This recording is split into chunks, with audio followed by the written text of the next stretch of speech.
Organic chemistry जो है 11th और 12th की वो दोनों कंबाइंड में कवर कराने वाला हूँ। तो आज से कुछ दिनों तक अपने ऑर्गेनिक केमिस्ट्री जो है वो चलेगी। तो पहले अपन पढ़ेंगे जनरल ऑर्गेनिक केमिस्ट्री की, जिसको जीओसी बोलते हैं। जीओसी फर्स्ट और जीओसी सेकंड पढ़ेंगे, उसके बाद में रिएक्शंस पर आएंगे। तो सबसे पहले अपने को जीओसी फर्स्ट जो है, जनरल ऑर्गेनिक केमिस्ट्री फर्स्ट है, उसके अंदर अपने को टॉपिक पढ़ना रहता है रिएक्शन मैकेनिज्म। क्योंकि अपन केमिस्ट्री जो है ऑर्गेनिक केमिस्ट्री, उसमें रिएक्शन से पढ़ते हैं ज़्यादातर। तो रिएक्शन मैकेनिज्म का मतलब होता है, अब यहाँ पर रिएक्शन जो है इसका मतलब होता है चेंज। रिएक्शन का मतलब क्या होता है? चेंज होना। और जो चेंज जो है उसको परिवर्तन भी बोलते हैं। तो किसी भी जो अपने को दे रखा है, अभी जो क्रियाकारक क्रियाधार जो दे रखा है, जो रिएक्टेंट जो दे रखा है, उसका चेंज होना या उसका परिवर्तन होना। परिवर्तन कैसे हो सकता है? दो प्रकार के परिवर्तन होते हैं। एक तो होता है भौतिक परिवर्तन और एक होता है रासायनिक परिवर्तन। भौतिक परिवर्तन का मतलब क्या होता है कि किसी भी क्रियाधार की अवस्था परिवर्तित होना या अवस्था का परिवर्तन होना एक प्रकार का क्या है? भौतिक परिवर्तन है। जैसे H2O लिक्विड है, उसको गर्म किया तो वो क्या हुआ? वाष्प में बदल गया। H2O वेपर या गैस में बदल गया। तो ये एक प्रकार की जो है अवस्था परिवर्तित हो गई। लिक्विड से गैस में आ गया तो मतलब अवस्था परिवर्तन हो गई। तो अवस्था परिवर्तन हो गई तो इसको क्या बोलेंगे? भौतिक परिवर्तन या फिजिकल जो चेंज है वो हुआ। अब क्या है? दूसरा है केमिकल चेंज या रासायनिक परिवर्तन जिसको बोलते हैं। तो जैसे अपने क्या किया कि H2O लिया और उसका वैद्युत अपघटन करवाया। क्या किया? H2O का वैद्युत अपघटन करवाया तो क्या हुआ? पुराने बंध जो थे वो टूट गए, क्योंकि H2O में क्या होता है? ऑक्सीजन बॉन्ड हाइड्रोजन ये बॉन्ड टूटे, पुराने बॉन्ड टूटे, तभी तो H और H के बीच में बंध बना, मतलब H2 तभी तो बना। मतलब पुराने बंध टूटे और नए बंध बनते हैं। ये एक प्रकार का क्या है? रासायनिक परिवर्तन है। तो परिवर्तन क्या होगा कि किसी भी रिएक्शन के अंदर क्या होगा? चेंज होना, किसी क्रियाधार का चेंज होना, वही क्या कहलाता है? रिएक्शन। और अपने को ये जो चेंज हो रहा है, ये चेंज कैसे हो रहा है, इसी चीज़ को पढ़ना अपने को मैकेनिज्म के अंदर। ये जो चेंजिंग हो रही है ना, ये भौतिक परिवर्तन, रासायनिक परिवर्तन, जिसमें भी चेंजिंग हो रही है, ये चेंजिंग जो हो रही है ना, इसका स्टडी करेंगे अपन मैकेनिज्म के अंदर। मैकेनिज्म का सीधा साधा अर्थ होता है क्रियाविधि। क्रियाविधि मतलब कि ये हुआ कैसे है, इसकी क्या विधि है, हुआ कैसे है। या इसको तरीका भी बोल सकते हैं कि क्या तरीका है मैकेनिज्म को। मैकेनिज्म जो होता है उसके स्टेप्स होते हैं कुछ, इन स्टेप्स को फॉलो करना होता है, तभी अपनी जो रिएक्शन है वो कंप्लीट होगी। तो रिएक्शन को कंप्लीट करने के लिए मैकेनिज्म के कुछ स्टेप्स होते हैं। जैसे पहले तो बंध तोड़ने पड़ेंगे। H2O में से हाइड्रोजन और ऑक्सीजन का बंध टूटेगा पहले तो। बंध टूटने के बाद में क्या होगा कि किसी मध्यवर्ती पदार्थ का या मध्यवर्ती कंपाउंड जो है उसका निर्माण होगा। बंध टूटा, उसके बाद में मध्यवर्ती का निर्माण होगा। मध्यवर्ती के बाद में अपने को क्या चाहिए? अभिकर्मक भी चाहिए।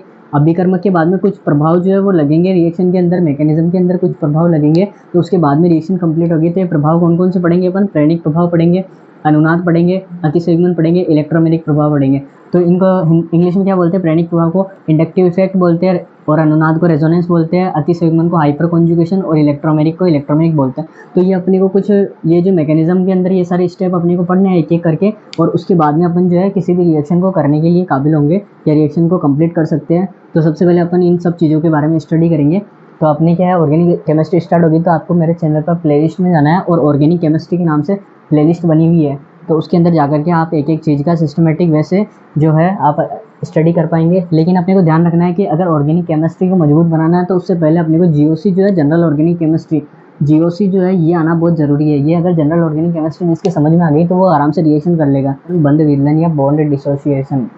तो इस बंध विदलन जो है ये दो प्रकार के होते हैं। सबसे पहला है विषमांश बंध विदलन, या इसको बोलते हैं हेटेरोलेटिक। दूसरा है समांश विदलन, जिसको बोलते हैं होमोलेटिक। अब क्या होता है कि विषमांश बंध विदलन और समांश बंध विदलन, इन दोनों का अर्थ जानने की कोशिश करते हैं। तो सबसे पहले इनका मतलब होता है, विषमांश बंध विदलन का मतलब होता है कि जब बंध के इलेक्ट्रॉन जो है किसी एक ही परमाणु की तरफ चले जाए। अगर बंध टूटता है तो उसके इलेक्ट्रॉन एक ही परमाणु की तरफ चले जाए। तो जैसे अपने यहाँ एग्जाम्पल में है मेथिल क्लोरोमेथेन है। अब ये क्लोरोमेथेन में यहाँ पर क्लोरीन जो है इसकी विद्युत ऋणता ज़्यादा है, इसकी En अगर ज़्यादा है, इसकी विद्युत ऋणता या इलेक्ट्रोनेगेटिविटी अगर इसकी ज़्यादा है, तो बॉन्ड के इलेक्ट्रॉन क्या होंगे? क्लोरीन पर शिफ्ट हो जाएंगे। क्लोरीन पर शिफ्ट हो जाएंगे तो कार्बन के पास में इलेक्ट्रॉन की कमी हो जाएगी। तो यहाँ से क्या बनेगा अपने पास में? Cl माइनस, क्योंकि इलेक्ट्रॉन इसके पास में एक ज़्यादा हो गया क्लोरीन के पास में। लेकिन कार्बन के पास में क्या हुआ? एक इलेक्ट्रॉन की कमी आ गई, तो CH3 प्लस। तो ये क्या हो गया? अपने कार्बोकेटाइन का निर्माण हो गया। किसका हो गया? कार्बोकेटाइन का निर्माण हो गया। अब अपन सेकंड एग्जांपल देखते हैं, CH3MgBr, जिसको ग्रिग्नार्ड रिएजेंट भी बोलते हैं। तो यहाँ पर क्या होता है कि मैग्नीशियम जो है ये कार्बन से जुड़ा हुआ है, लेकिन धातु क्या होते हैं? इलेक्ट्रॉन डोनेट करते हैं। तो ये क्या होगा? दोनों इलेक्ट्रॉन जो है बंध के ये कार्बन पर शिफ्ट हो जाएंगे।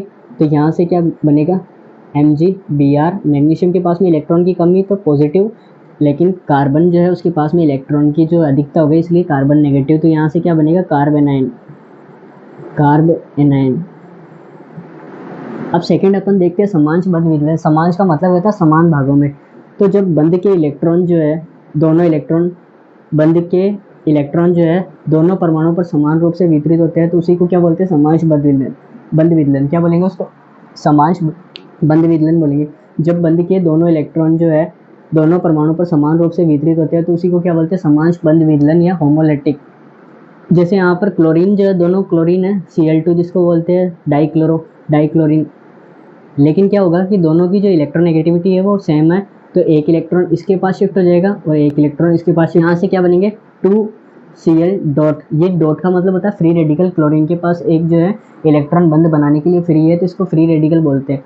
जैसे यहाँ पर दोनों तरफ CH3 है, तो एक इलेक्ट्रॉन इसके पास में, एक इलेक्ट्रॉन इसके पास में, दोनों साइड समान है, तो समांश बंध विदलन होगा। तो यहाँ से भी क्या बनेगा, CH3 2CH3 और ये डॉट रेडिकल का। तो यहाँ पर जो समांश बंध विदलन होता है तब क्या बनता है, अपने को ध्यान रखना है, कार्बो फ्री रेडिकल बनता है। क्या बनता है, कार्बो फ्री रेडिकल। हमेशा ध्यान रखना है कि रेडिकल जो है वो समांश बंध विदलन होगा तो रेडिकल का निर्माण होगा। ये चीज़ जो है अपने काम में आने वाली रिएक्शन मैकेनिज्म में। तो कुछ चीज़ जो है मैं आपको दिखाता हूँ। जैसे CH3 प्लस जो है ये क्या है, कार्ब केटायन है।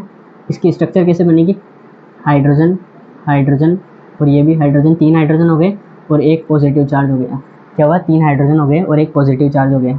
वैसे ही CH3 नेगेटिव है, इसकी स्ट्रक्चर कैसे बनेगी, CH और एक नेगेटिव। वैसे ही कार्बो रेडिकल, ये CH3 और रेडिकल जो है फ्री रेडिकल, कार्बो फ्री रेडिकल, इसकी स्ट्रक्चर कैसे बनेगी, तो डॉट, ये रेडिकल हो गया, ये एनायन हो गया और ये कार्ब केटायन। इसका जो हाइब्रिडाइजेशन होता है वो क्या होता है, इसका हाइब्रिडाइजेशन जो होता है वो होता है sp2, इसका हाइब्रिडाइजेशन sp3, इसका हाइब्रिडाइजेशन क्या होगा, sp2। ये दोनों जो होते हैं ये दोनों डायमैग्नेटिक होते हैं, लेकिन ये जो फ्री रेडिकल जो होता है ये होता है पैरामैग्नेटिक हो गया। ये डायमैग्नेटिक हो गए, ये भी क्या हो गया, डायमैग्नेटिक। अब इसमें अपन इलेक्ट्रॉन गिनने की कोशिश करें तो इलेक्ट्रॉन किसी गिनेंगे, 1 2 3 4 5 6 इलेक्ट्रॉन आ रहे हैं। कितने इलेक्ट्रॉन, 6 इलेक्ट्रॉन। यहाँ पर इलेक्ट्रॉन गिनेंगे, 1 2 3 4 5 6 7 8 इलेक्ट्रॉन। कितने इलेक्ट्रॉन है, 8 इलेक्ट्रॉन। यहाँ पर इलेक्ट्रॉन गिनेंगे, 1 2 3 4 5 6 7। कितने इलेक्ट्रॉन है, 7 इलेक्ट्रॉन। तो यहाँ पर क्या है, अयुग्मित इलेक्ट्रॉन है, पेयर्ड नहीं है, अनपेयर्ड इलेक्ट्रॉन है, इसलिए क्या है, ये पैरामैग्नेटिक है। ये डायमैग्नेटिक है क्योंकि 8 है तो 2 2 के पेयर होते हैं, और ये भी डायमैग्नेटिक है क्योंकि 6 है तो 3 पेयर हो जाएंगे 2 2 के।